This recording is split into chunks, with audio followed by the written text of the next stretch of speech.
Hello, good evening, good morning, good afternoon. Welcome to this program. My name is Wilbert Mukori. Tonight, I would like to go back to this issue of ignorance and how Zimbabwe can move out of the situation we find ourselves in. Zimbabwe is a failed state. And by failing to hold free, fair, and credible election these last 43 years, explains why we are a failed state.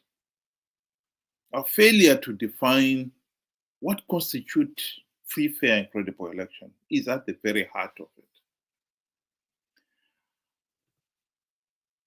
I've got a quotation from a Chinese general who lived 500 years before Christ, 544 BC. And one of the things that he said in his book, The Art of War, is that if you know yourself and know the enemy, it's an integral part of winning an election. It's an important part of winning the election. You've got to know your own weakness and your own strengths. You've got to know enemy's weaknesses and the enemy's strengths. If you know those things, then you can go into a war. If you're asking about a battle, he says that if you don't know the enemy, then, but know yourself, then maybe you've got a chance of winning the battle in half the cases. 1:1.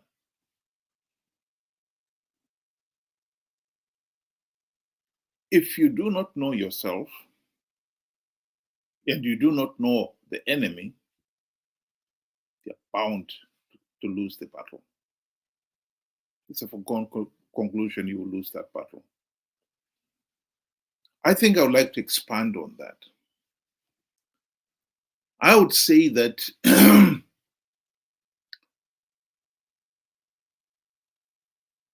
you are likely to know yourself better than you can know your enemy, because you've got all the information about yourself before you, if you're honest enough to admit it yourself.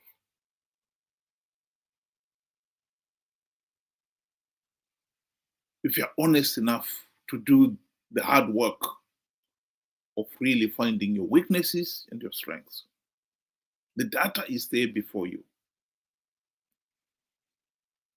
If you fail to know yourself, your strength and your weakness, because you fail to understand the data that is before you, I don't see how you could possibly understand the enemy any better. So in my humble opinion, I would say if you do not know yourself, then it's almost certain that you will not know the enemy. And therefore, then it's almost certain you lose the battle. Zimbabwe has been going into elections for the last 43 years since our independence, 1980. ZANU-PF has rigged those elections. And this August, we've just had another election. And ZANU-PF once again rigged those elections. Talking of going into battle and you don't know yourself and you're guaranteed to lose. Well, there's one example, certainly. Have been going into these elections and losing them one after another.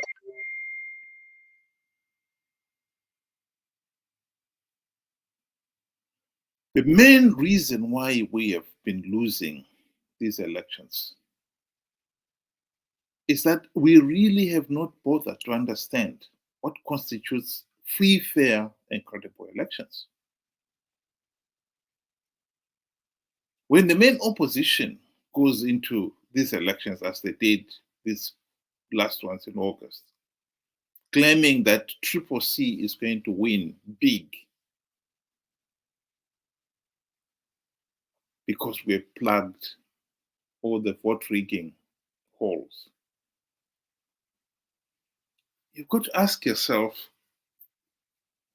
what is he talking about? This is an opposition that doesn't know what it's doing. How have you managed to plug all the vote rigging holes when you have failed to do even something as basic as making sure that there is a verified voters roll?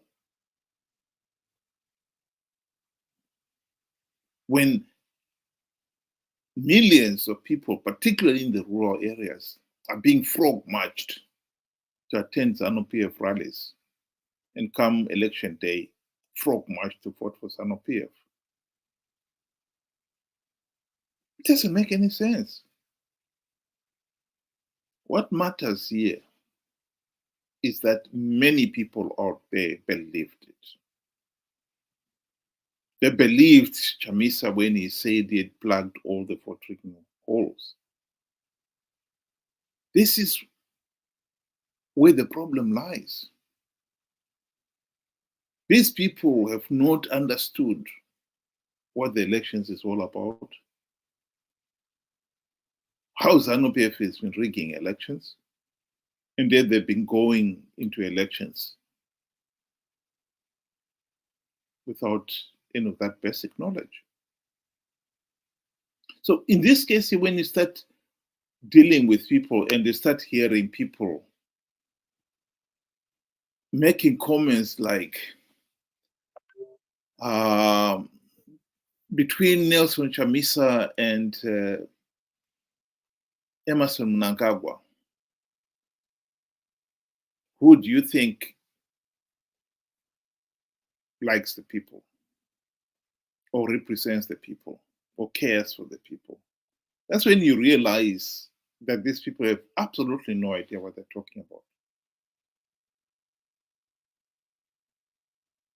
Elections or politics has moved on. It's not a matter of choosing between A or B. The politics of Zimbabwe has moved on.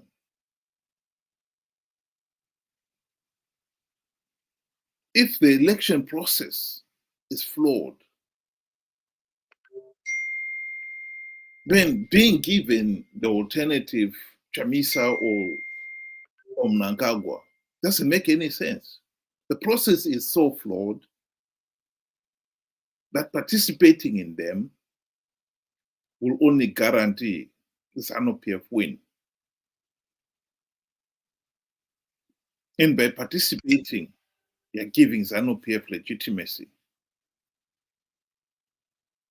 Surely, one has got to say, we've got to think outside the box here. This is just not purely an election. And in this case here, one has got to say, if the process is so flawed, you cannot keep on participating in such a flawed process. We know why the opposition has been participating in these flawed elections. Because they knew that ZANU-PF is giving away a few seats to entice them to participate. And to hide their own greed, the opposition have been telling their supporters that we are going to win big. We have come up with all these winning in rigged election strategies, including this plugging or the vote rigging loopholes. The people themselves should realize that this is not true. This is just a lie.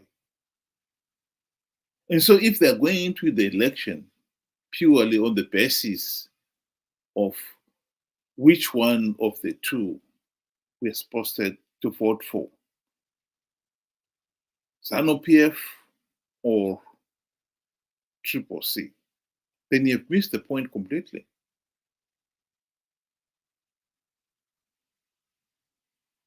If the process is so flawed, it guarantees ZANU-PF victory, then you've got to think outside the box. This is part of what General Sun Tzu was talking about, knowing the enemy and knowing yourself.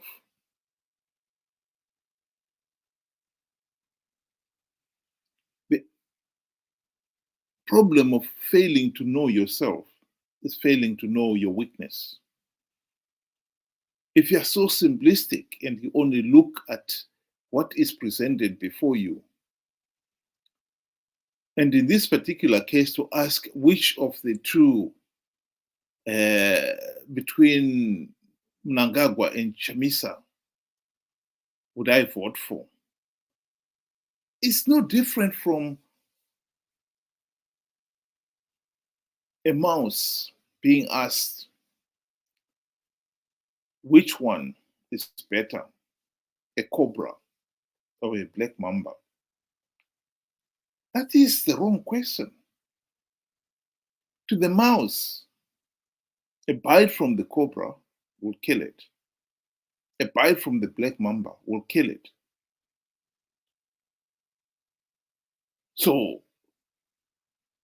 there is really no choice there. In this particular case, both ZANU-PF have failed the nation and Triple C have failed the nation. They failed the nation in different ways. Yes, ZANU-PF has been in power for almost all of the 43 years. And the mismanagement, rampant corruption, and tyrannical regime, tyrannical rule is what has reduced the country to the mess it is in. The economy is in ruins, and on the political scene, there is political paralysis. Millions of ordinary Zimbabweans are living in abject poverty. And by rigging these elections, as Mnangagwa did this August, it just confirmed Zimbabwe's position as a pariah state. And we all know one of the reasons why many people have not been investing in Zimbabwe is because anybody who is anybody at all knows that with a pariah state, it is very difficult to do business in a pariah state. So chaotic. Basic infrastructures like power supply, water supply, roads, and so forth, they've all but collapsed. If you were to do business in Zimbabwe right now, it's a challenge just getting petrol. Driving from one town to another is another challenge because the roads are in such a bad state. As I speak right now, many Zimbabweans are sitting in the dark because there's no electricity. Those few who have electricity is probably solar powered. In Zimbabwe, you've now become a master of everything. You've got to have your own water. You've got to have you generate your own power. But other things like petrol, you have to rely on the public, on what is available for everybody else. If you're in government, it's slightly different, of course, because government officials are given petrol coupons, and so they've got plenty of gas. But as an ordinary person, private individual, the challenge is much bigger.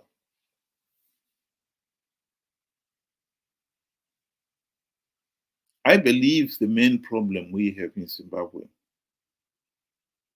is that the people themselves have not taken the trouble to understand our own weakness. We have become our own worst enemy because we have not sat down to understand the details. The challenge in Zimbabwe today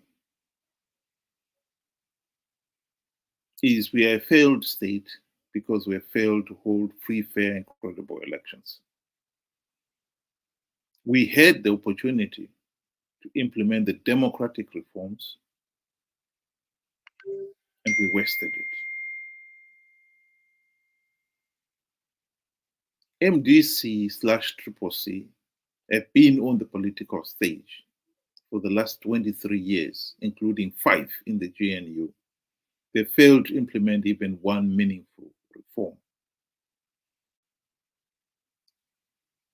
So the number one task for Zimbabweans, as much as, yes, the primary objective is to stop ZANU-PF rigging the elections, you've got to understand that getting there, how are you going to get there? And the whole idea of electing the opposition was that the opposition will implement the democratic reforms which will allow the country to have free, fair, and credible elections. Implement the reforms and you stop ZANU-PF rigging the elections.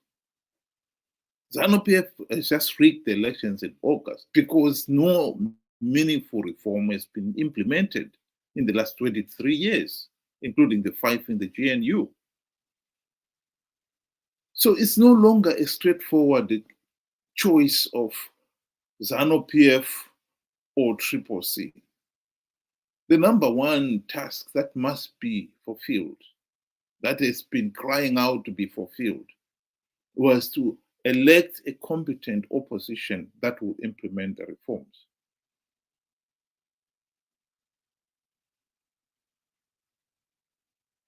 If you're going to only focus on ZANU-PF, then you've missed the point. And indeed, that is exactly why we are where we are. 23 years have been wasted because people have missed the point. They've been focusing on ZANU-PF. We want to get rid of ZANU-PF. Which one is better, Chamisa or Mnangagwa? Yes, if you say it's Mnangagwa, you focus on Mnangagwa and you forget that Chamisa is the one who is enabling Mnangagwa. Because by failing to implement reforms, even when they had the golden opportunity to do so, they are the ones helping ZANU-PF to stay in power. By participating in flawed elections, knowing that they are flawed, out of greed, they are helping to perpetuate the ZANU-PF dictatorship. And you, the people, yourself,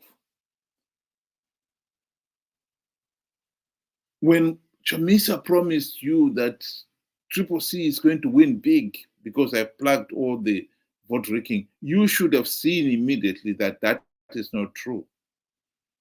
How do you plug all the vote rigging holes when you haven't even um, produced a verified voters roll? When Faz is running wild, frog marching people to rallies and then to the polling stations. So my main message today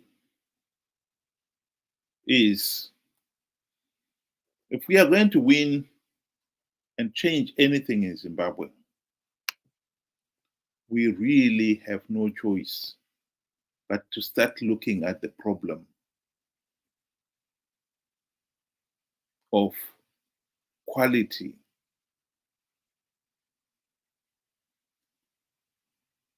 opposition. We want the opposition that can implement the democratic reforms to ensure free, fair, and credible elections. Triple C will never implement any reforms. They've given up on implementing reforms. They've been participating in flawed elections because they've given up on implementing reforms. All they care about now is the share of the spoils of power. The few gravy train seats that ZANU-PF gives away in these elections to entice the opposition to participate, no matter how flawed the process is. But also, equally important, if not even more important, is that we need quality electorate.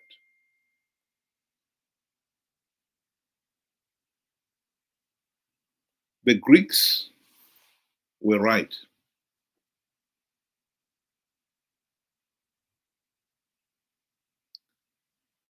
Democracy only works when the electorate are educated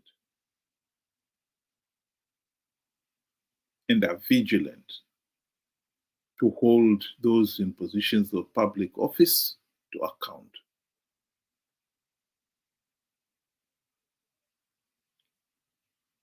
So to come back to the Chinese general, the truth of the matter is we, the people, our own worst enemy here because we have not taken the trouble to understand ourselves, our own weakness and our own strength. And ZANU-PF has exploited that to rig elections and get political legitimacy and perpetuate its rule. We are facing 2028 elections in 5 years' time. And the prospects at the present moment is really grim.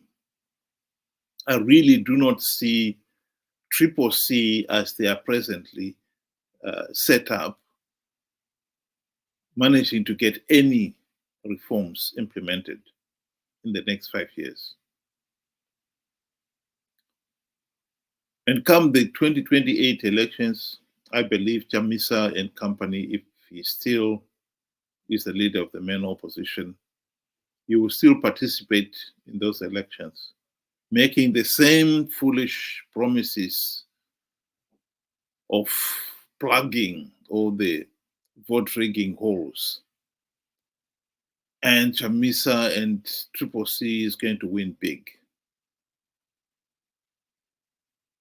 And after participating, complaining that the elections were rigged. And by then it's too late. They've given ZANU-PF legitimacy. And so we'll be looking at the next elections and so forth. I think after 43 years of independence, in this day and age, we really have to look ourselves in the mirror and saying, are we really incapable of self-government? Because that is what it's all about here. We do not have to reinvent the wheel. We only have to apply it. Surely we can define what constitutes free, fair, and credible elections and demand that those reforms be implemented. Why is that so difficult?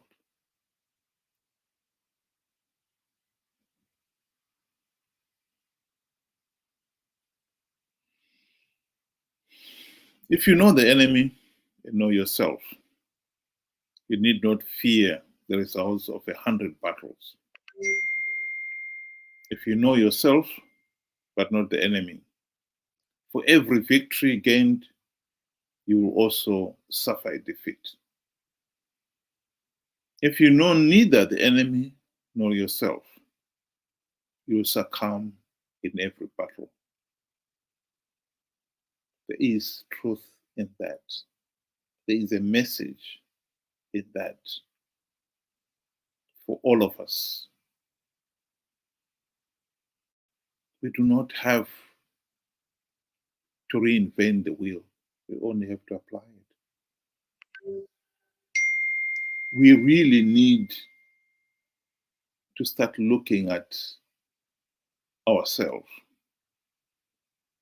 We must understand ourselves. We have got serious weaknesses, both as the electorate in the first instance and the opposition. This idea that we can continue focusing on ZANU-PF. ZANU-PF is the enemy here, not Triple C. Nobody's saying that Triple C has become the enemy.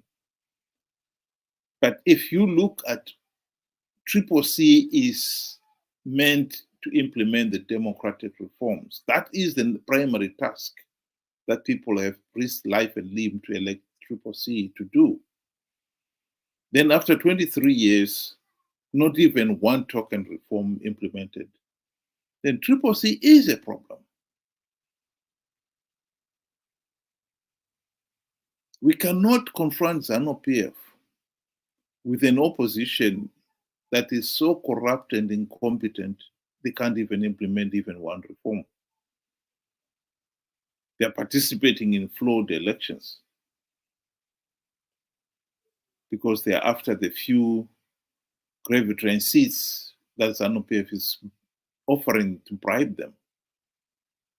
That is not the opposition you want.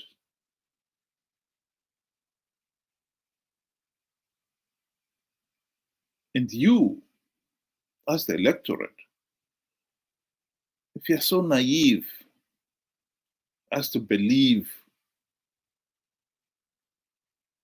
such blatant lies as I've plugged all the vote rigging holes, and it's you really deserve to suffer. You've got to be smart enough to realize now, no, that is not going to work. That is not working. And on that score, actually, I think it is important to understand that it is the intellectuals, country's intellectuals, country's so-called creme de la creme, who have let the nation down on that score.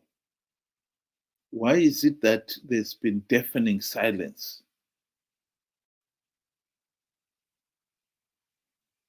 when it comes to pointing out things like that?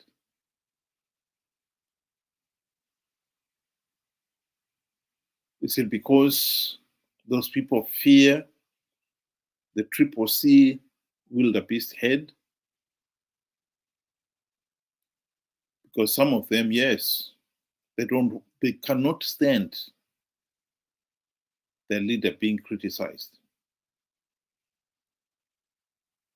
or being held to account. But that is exactly what democracy is. Anyone who holds public office must be held to account.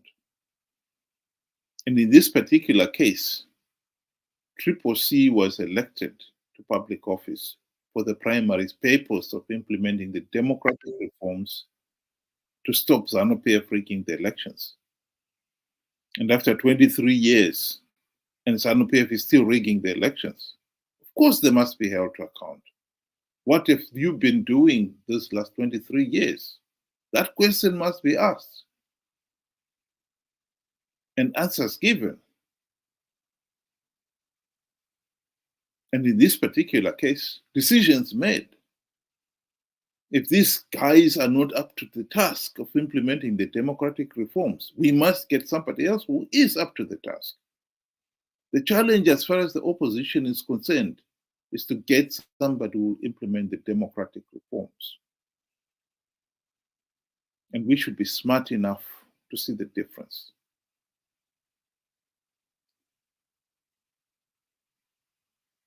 We should know ourselves. Before we can expect to know the enemy, we should know ourselves even better. We should know the opposition which we have elected, we are counting on to fight on our behalf.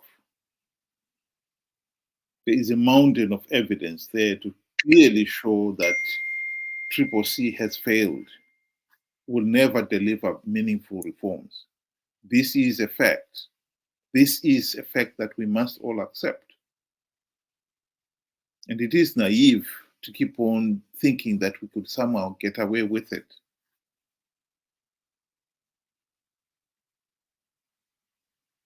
That is the truth. Thank you very much for listening, and good night. We'll meet again tomorrow, same time, 6 o'clock UK time.